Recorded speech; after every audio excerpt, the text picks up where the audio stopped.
Jóvenes, bienvenidos a esta quinta unidad del curso de literatura. El día de hoy vamos a trabajar lo correspondiente al tema de la llamada literatura latina o lo que correspondería al periodo de la literatura romana.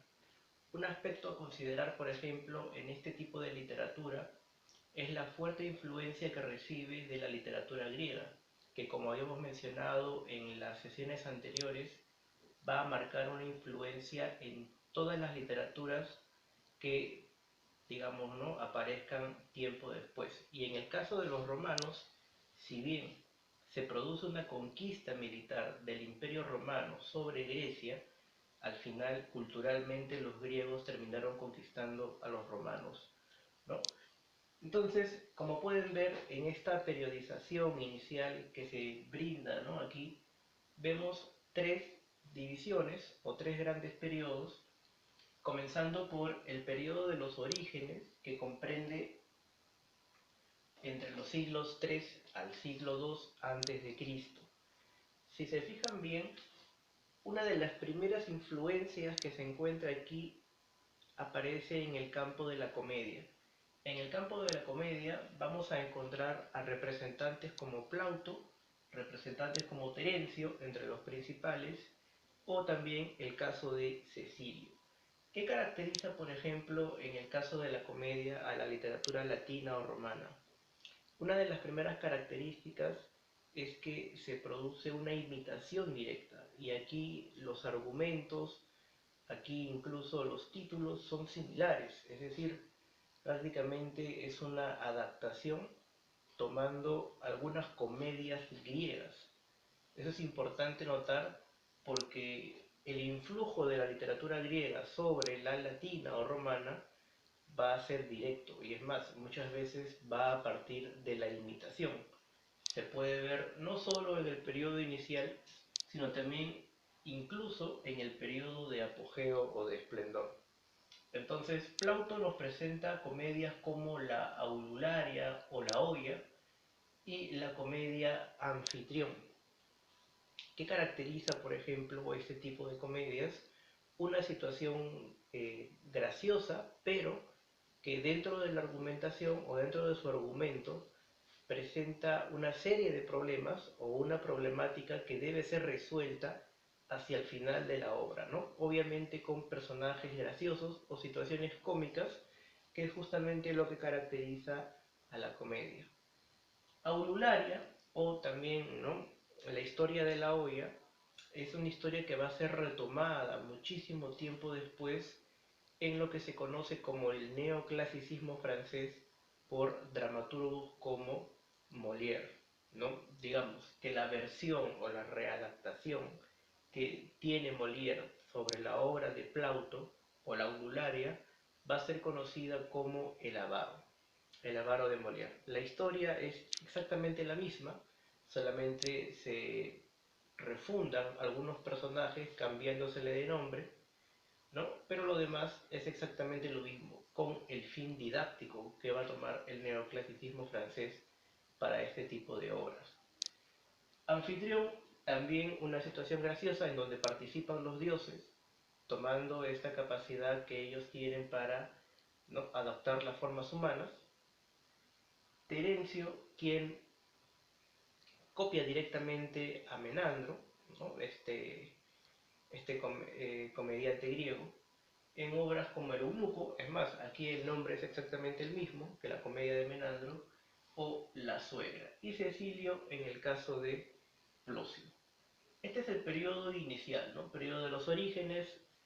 Roma todavía se está consolidando o está buscando la consolidación y la expansión en general, y la comedia va a ser, digamos, el género más destacado. Sin embargo, los cambios se van a afianzar sobre todo en el periodo del apogeo, que comprende entre los años 100 a.C. al 14 después de Cristo, también diferenciado en dos fases. La primera, que es el siglo de César, que es el siglo que va a sentar las bases de lo que luego va a ser el Imperio Romano, y es por eso que encontramos a Julio César con el comentario de la Guerra de las Galias. Es una época de campañas militares, así que los tratados de historia o los tratados militares van a ser, digamos, muy importantes, ¿no? Sobre un informe sobre cómo se realizaron las campañas militares en esta época. También tenemos poesía, en el caso de Catulo, poemas a Lesbia, y el más destacado dentro del siglo de César es el caso de Cicerón. Cicerón va a destacar sobre todo no en el campo, digamos, literario, que sería lo idóneo, sino en el campo del derecho, en el campo de la oratoria, con discursos como las catilinarias, las filípicas o las berrinas. Las catilinarias, por ejemplo, son una serie de discursos pronunciados en contra de Catilina, quien intentó tomar el poder por medios, pues, de corrupción, por la fuerza, por golpes de Estado, y Cicerón siempre estuvo un paso adelante, ¿no?, imponiendo la democracia en este tipo de sistemas. Las filípicas, que va a ser un discurso contra Marco Antonio.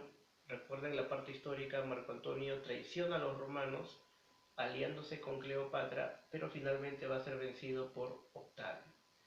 Y por último, en las berrinas, contra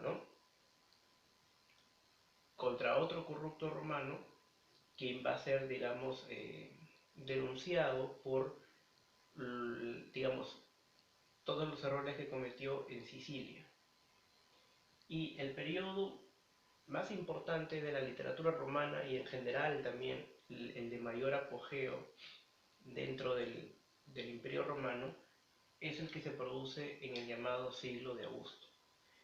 Quien fuera el vencedor, ¿no?, justamente Octavio, va a derrotar a Marco Antonio y posteriormente va a ser rebautizado como César Augusto, el emperador.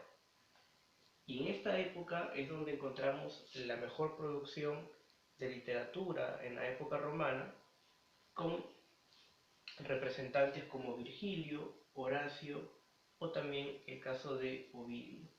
Virgilio tiene una serie de obras, pero la que más se destaca es la Eneida.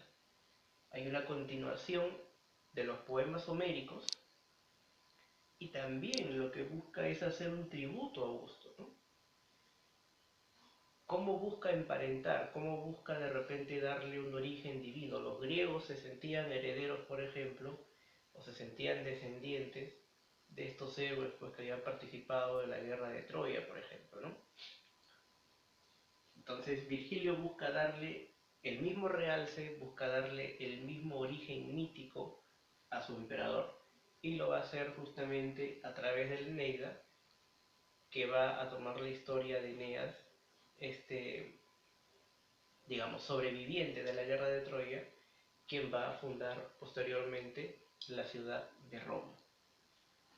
Horacio, con Epístola a los Pisones, o lo que se considera como arte poética, que es uno de los tratados de teoría literaria, y en el caso de Ovidio, el arte de amar, ¿no?, que nos muestra, por ejemplo, una serie de pasos a seguir, ¿no?, en relación al amor. Y por último, el periodo de la decadencia, que comprende del siglo I al siglo V después de Cristo, va a encontrar una mayor diversidad con la sátira, y cuyo mejor representante fue Juvenal. Las sátiras son un tipo de discurso, ¿no?, mucho más mordaz, mucho más hiriente, crítico y muchas veces censurado también. En el caso de la fábula encontramos como el mejor exponente a Fedro. Las fábulas también van a estar influidas, o van a estar, digamos, ¿no?, marcadas por la influencia de las fábulas de Esopo. El caso de la historia tiene como exponente a Tácito, los Anales, un recuento de todos los procesos, ¿no?, históricos importantes dentro de Roma. Y, digamos, acá también encontramos el proceso de la novela. lo que vendrían a ser una de las primeras formas de la novela, con exponentes como Petronio, el satiricón, nos muestra ya, por ejemplo, un recorrido por una Roma decadente y también por lo que vendrían a ser los bajos fondos o los lugares más peligrosos dentro de Roma, ¿no? Entonces, la perspectiva que se nos muestra aquí en esta novela de Petronio es el bajo fondo o el bajo mundo romano, muy diferente, por ejemplo, a lo que se ha estado exponiendo en otro tipo de autores, ¿no? Hay una gran diferencia aquí. Y por último, también encontramos el caso de Apuleyo con El asno de oro. Este tipo de novelas, que también va a ser característico de aquí en adelante, son lo que se conoce como novelas de aprendizaje, donde el personaje es convertido o es transformado en una metamorfosis, ¿no? O a través de un hechizo, es transformado en un asno y va a ser, digamos, testigo de todo aquello pues, que a simple vista no se percata uno. Entonces, este es, digamos, un panorama general de lo que es la literatura romana. Vamos a trabajar sobre todo el periodo del siglo de Augusto con Virgilio, Horacio y Ovidio, porque lo que estos señores planteen va a ser retomado y va a ser rescatado en parte final de la Edad Media, el pre-renacimiento, el renacimiento y lo que vendría a ser más adelante, ¿no? Otros periodos.